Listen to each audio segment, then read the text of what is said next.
Qindra fëmijë të qytetit të Prishtinës bën një ecje simbolike, të cilën e quajtën Dhëm të shëndosh fëmijët e lumtur. Ata nisën aktivitetin nga sheshi Ibrahim Rugova për të ndalur te sheshi Zahir Paeziti.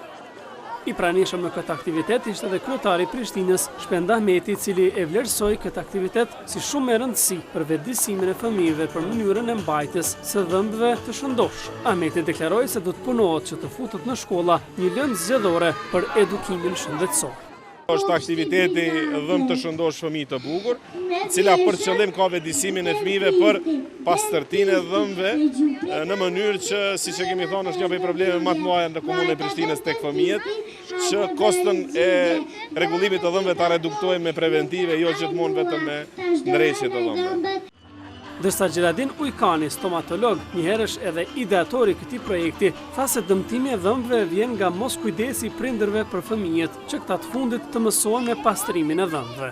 Arsyet pse është niveli kaq i lartë i dhëmbëve të prishur tek këto grup mosha janë kryesisht ushqimet, po edhe faktorë tjerë të shumë që ndikojnë në prishjen e dhëmbëve, edhe në mesatarën kaq të madhe dhëmbëve të prishura. Po janë ushqimet e paketune, ushqimet e ëmbla, që janë çokoladat, ëmbëlsirat, kikirikat, farat, chipsat, pijet e gazuara. Ky aktivitet u shoqërua me program artistik të përgatitur nga vetë fëmijët.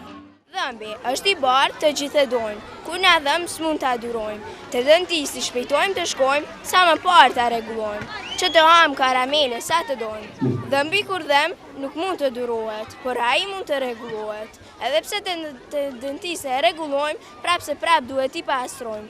Ne përtypim sa të dojmë, pa bërë mend se kur të prishet duhet i rregullojmë. Ecja është pjesë e manifestimit qendror të vazhdimit të vitit të tretë të realizimit të projektit Dhëm të shëndosh fëmijë të lumtur.